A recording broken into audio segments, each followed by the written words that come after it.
Bienvenidos al Túnel del Terror, un podcast en donde viajaremos por el mundo del terror y donde no hay luz al final del camino. Soy Néstor Bermúdez y te llevaré sin linterna hasta el fondo de este lugar, cuesta abajo y sin frenos. Bienvenidos, soy Néstor Bermúdez, estudiante de Lingüística por la Facultad de Humanidades y Ciencias de la Educación, y les presento este podcast hecho totalmente casero, acá con herramientas que uno puede más o menos manejar, sobre el terror, sobre distintos temas que vamos a trabajar, o mejor dicho, que voy a trabajar, que les voy a comentar, sobre cosas relativas al terror, sobre todo en el mundo del arte en general, ya sean libros, películas, teatro y diversas cosas más. No solo vamos a tocar el arte, vamos a tocar todo lo que refiere al mundo del terror, al mundo del horror. Hay muchos términos para nombrarlo, pero en principio vamos a divertirnos bastante. Este podcast se contará de más o menos de episodios de 20 a 30 minutos. Podría ser mucho más, pero todavía falta tiempo, en donde, como dije anteriormente, vamos a tratar temas del terror, temas como libros de terror, películas de terror, obras de teatro de terror, seguramente alguna habrá, eso segurísimo. Este, Cosas relativas a creepypastas, cosas de internet, cosas como datos médicos que puedan dar cierto miedo. Hay muchas cosas en la medicina que dan miedo, en la biología hay cosas que pueden dar bastante miedo en general y muchas cosas más. Por eso les insto a ustedes a recomendarme cosas que pueda abordar, películas, series, juegos, todo lo que quieran, para aumentar todavía más la cantidad de episodios de este podcast en cuestión. ¿Qué más? Bueno, para comenzar vamos a vernos los terceros domingos de cada mes. Cada tercer domingo de cada mes nos vamos a ver para poder hablar sobre estos temas y sobre todo para que puedan disfrutar un poco sobre toda esta temática. Nos pueden escuchar en Spotify por medio de este audio que están escuchando, esta voz que puede ser más o menos grave, depende del momento. Nos pueden escuchar en YouTube, en el canal Túnel del Terror, y también nos van a poder escuchar en muchísimas otras plataformas más gracias a la magia de Anchor. Anchor es una plataforma a la cual cualquiera que haga podcast puede subir sus contenidos ahí, sus productos ahí, y justamente van a tener la posibilidad de subirlos a un montón de plataformas, tipo Spotify, Apple Podcasts, Evox, Google Podcasts, iVoox, no sé cómo se pronuncia muy bien. Tienen muchísimas plataformas más para poder trabajar como corresponde, ¿no? El tema del terror. ¿Qué es el terror? ¿Qué es el miedo, al fin y al cabo? Porque el terror uno puede decir, pucha, terror es como miedo en grande. Pero, ¿qué es exactamente el miedo? ¿En qué es lo que tiene el miedo que hace tan interesante a muchas cosas en general, ¿no? Porque uno piensa, pucha, hoy en día hay muchas canciones, las canciones más escuchadas son de fiesta, de alegría, de jolgorio.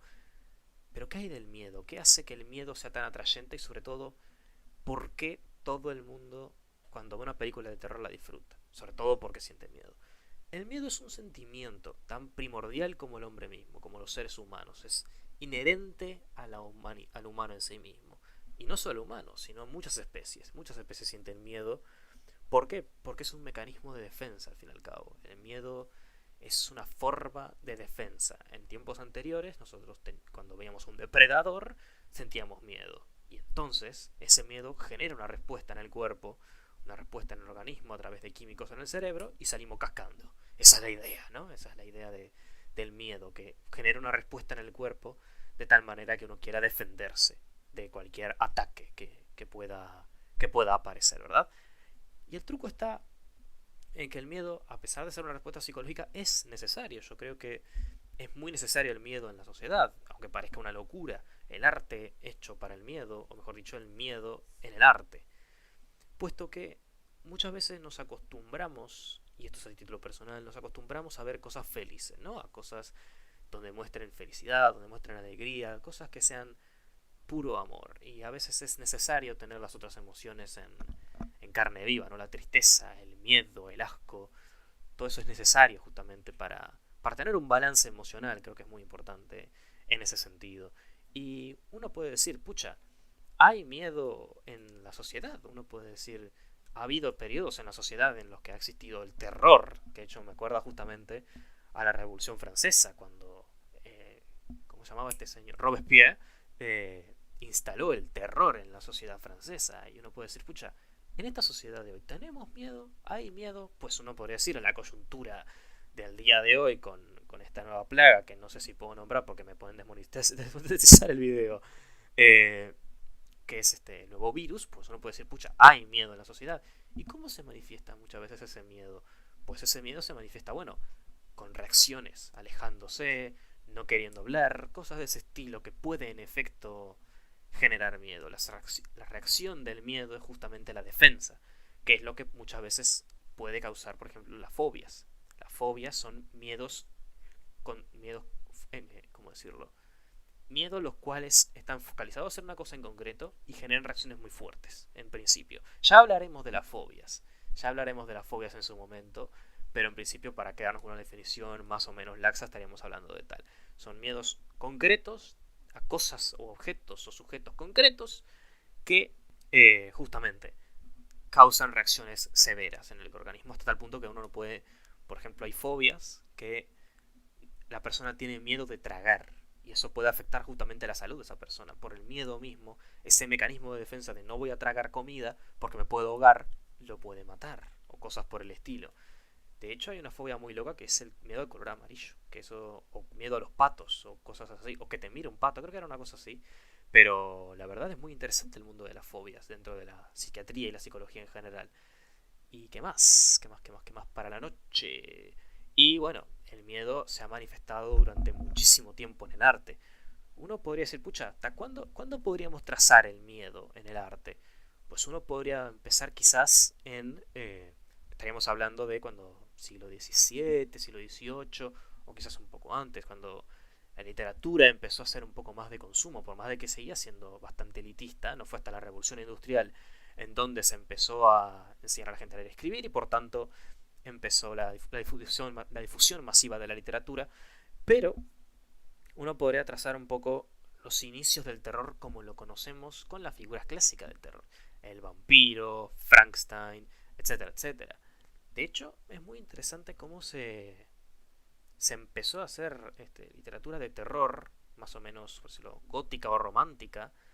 Romántica no en el sentido de amorosa, sino en el sentido de la época del romanticismo. Con autores como Mary Shelley o... Sí, Mary Shelley o Bram Stoker o muchos más, empezaron a utilizar las figuras del terror como representativos de la época.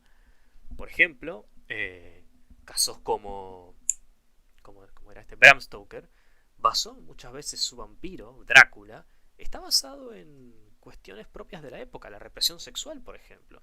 Que esa es una forma de dar miedo. Reprimir genera miedos. Porque la represión justamente implica que vos detenés una acción o controlas una acción y ¡pum! No puedes hacerla y generas miedo a esa acción si la intentás hacer.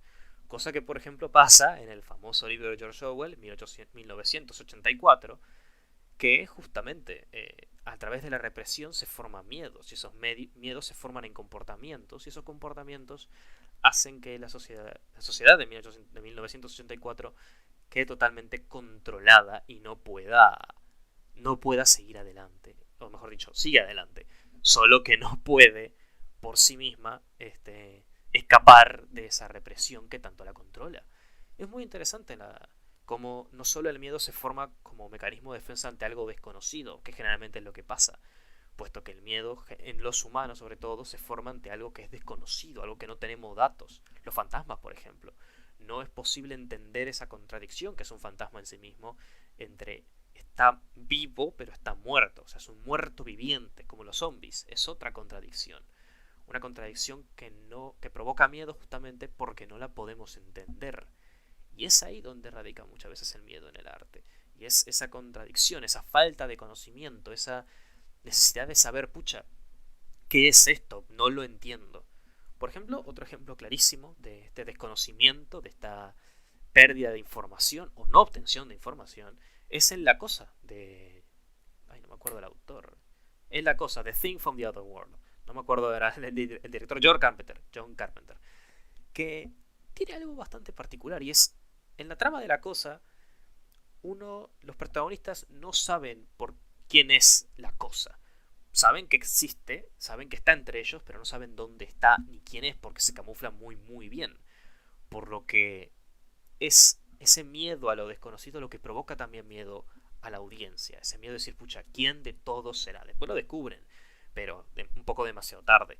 Y diferentemente ya vamos a hablar de la cosa en futuros podcasts. De hecho, me encantaría hacer uno justamente de ese tema. Y poco más, así que nos veremos en el siguiente corte con la pausa publicitaria. Que sí, acá, aunque parezca mentira, hay publicidad. No es publicidad de YouTube, tranquilidad a todos, pero sí hay unas cosas que quiero contarles antes de que continúe. ¿Querés meterte más podcasts en vena? Tengo la opción ideal para vos. Tenemos junto con Ángela Rodríguez y Juana de los Santos un podcast de divulgación lingüística llamado Word of Words, Guerra de Palabras, el cual consiste en batallar con diversos temas y poder divulgarlos de una manera amena y divertida para todos los públicos.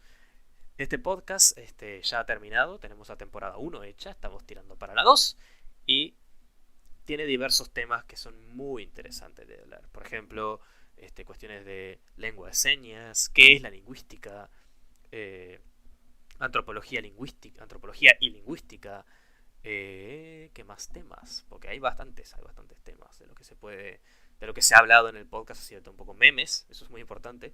Hay una cosa muy interesante de los memes y es memes y terror, es una cosa muy loca, como unas cosas súper locas que se pueden ver, que la vamos a ver, y mucho más, muchísimo más, y se puede profundizar y seguir profundizando durante mucho tiempo más, pero en principio el podcast Word of Words lo puedes encontrar en Spotify y en todas las plataformas que Anchor publicita. Google Podcast, Apple Podcast, iVoox y muchas más. Puedes encontrarnos en todos esos lados y te lo recomiendo porque son podcasts sumamente divertidos, amenos y donde vas a poder aprender sobre la ciencia del lenguaje, que uno puede decir, pucha, el lenguaje da miedo, por supuesto.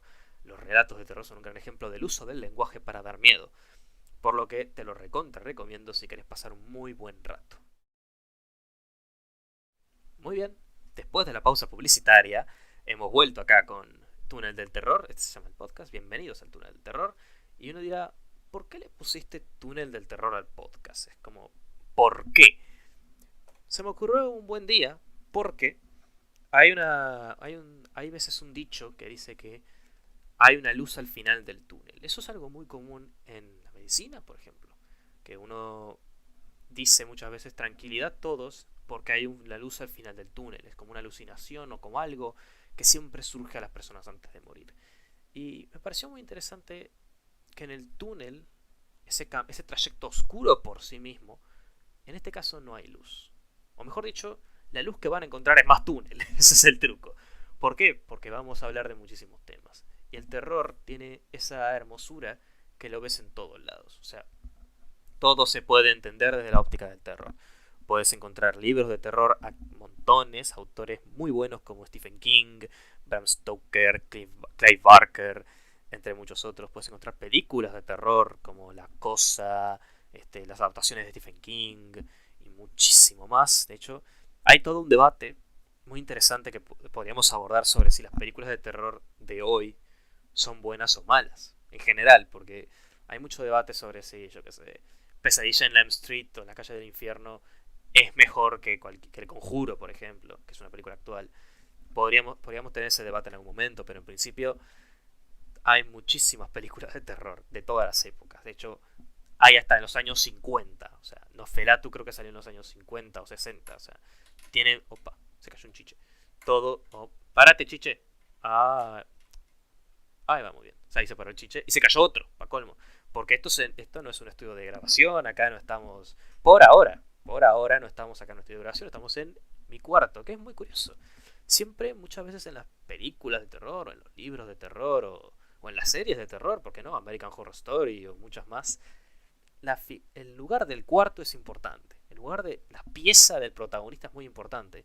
Y muchas veces, incluso en películas infantiles de terror, porque hay terror para niños. Un ejemplo que se me ocurre ahora, que no me acuerdo muy bien cómo se llama, creo que se llama La Casa de Pesadilla o algo así, The Nightmare House, creo que se llama así. Es sobre una casa embrujada, sobre una casa poseída, justamente, y de tres niños van a intentar a desposeerla en la medida de lo posible. Y tiene toda una historia detrás que está muy muy buena, que la verdad es sumamente interesante ver cómo esa casa es como un ser vivo. Eso es lo interesante de esa casa, que es como un ser vivo, pero no me voy de tema. la idea del cuarto como lugar en donde el protagonista se encuentra y donde es el lugar más íntimo de una persona. La pieza de uno es el lugar donde más íntimo puede estar. Está su cama, están sus cosas, están sus pósters, los típicos pósters que me encanta. Tienen siempre pósters, es una cosa increíble. Por lo menos las más conocidas de terror, muchas veces los cuartos tienen pósters. Y es muy interesante cómo de repente te encontrás con, bueno, que la criatura que está atacando al protagonista, el miedo que lo está asolando, muchas veces aparece en ese lugar tan íntimo, lo que demuestra que el miedo es tan inherente a los humanos que no hay escape a él, que ni siquiera en la comodidad de tu cuarto puedes escapar de él. De hecho, siempre hay muchas imágenes de terror en internet. Usted puede buscar fantasmas en internet y va a encontrar de todo, pero yo me acuerdo de una muy particular, que es un ser saliendo de la cama de un hospital. Tipo que está debajo, está la cama del hospital, este es un hospital decrépito. Siempre pasa también en los hospitales, en los psiquiátricos sobre todo, que, que son lugares terroríficos, sumamente que bueno, implican la muerte. Un hospital tiene esa carga de muerte, de terror, que es muy interesante.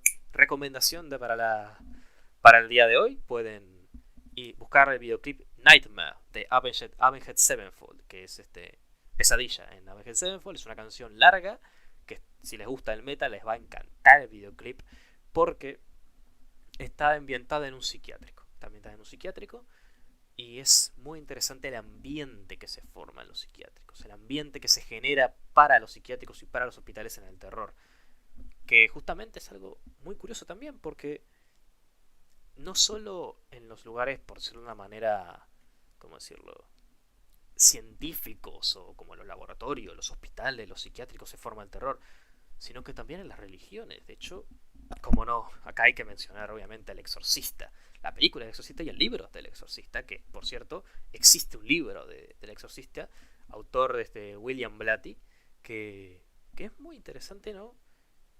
La religión nos ha acompañado hace mucho tiempo, desde los principios de la humanidad, y siempre han existido criaturas demoníacas, siempre, desde los sumerios, los fenicios, los acadios, todos han tenido criaturas demoníacas que, bueno, nos han acompañado y han aterrado a muchísimas personas y justamente se han hecho rituales para detener ese tipo de cosas. De hecho, si mal no recuerdo, hay rituales para exorcizar demonios que hasta el día de hoy parece que siguen vigentes, o por lo menos están los videos de gente siendo exorcizada, que uno puede decir, pucha, son reales, son falsos. Eso está, me parece, en cada quien y no es una cuestión que pueda yo abordar en estos momentos. Pero en principio siempre ha existido el miedo entre nosotros, siempre ha estado ahí, solo que o lo hemos asumido como ficción o lo hemos dejado de lado por otras cosas. Y creo que es muy importante en este mundo de hoy que el terror siga vigente, por lo menos como una forma, quizá de aterrarse, uno puede decirlo, el terror está para aterrarse, pero también es como una forma de introspección. Yo recuerdo la saga de videojuegos Silent Hill, que por cierto hay incluso libros escritos sobre el tema, que los protagonistas de Silent Hill son tan humanos como tú, como yo, pero que el juego demuestra ciertas características humanas propias de los protagonistas, en el sentido de los miedos y los seres que se forman están hechos a través de los traumas que estos protagonistas tienen. Y ahí demuestra una faceta muy importante, y es cómo el terror se forma en la mente de los humanos, no solo individualmente, sino colectivamente, pero que además es manifestable. O sea, muchas veces manifestamos nuestros traumas, nuestros miedos, nuestros complejos, nuestros problemas en algo artístico, como es las películas, las series, los libros. Todo eso son también formas de terapia, al fin y al cabo. Y es muy interesante cómo muchas veces, por ejemplo en Silent Hill, las criaturas o los monstruos o los seres que se forman en este juego están basados justamente en los miedos de los protagonistas. Y uno podría decir, pucha, los miedos que tenemos, los terrores, los miedos, ¿se pueden poner en arte? ¿Son dignos de ponerse en arte? Yo creo que sí. Yo creo que es sumamente importante poner las emociones que siente uno en algo artístico.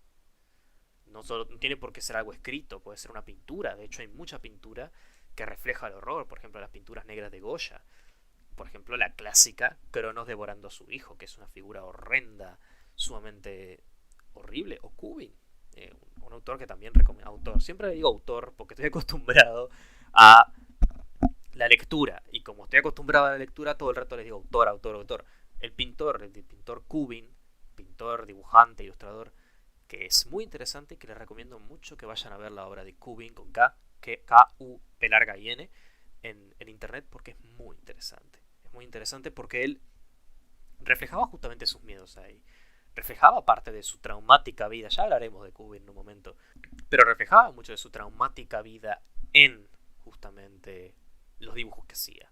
De hecho, ya como una historia, una anécdota muy divertida, Cubin tuvo dos monos.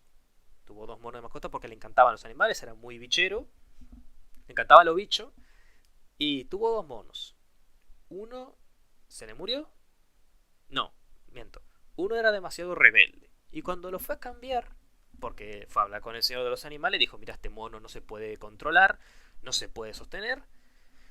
El señor del cambio le dijo, mira, o te doy otro mono, o te doy otra cosa, creo que no me acuerdo qué era. El tipo eligió el mono. Cubin eligió el mono, y este era un mono más pequeño. Era un mono chiquitito que el tipo lo llevaba para todos lados, qué sé yo, se encuentra uno del zoológico y le dice, sí, divino el mono ahora.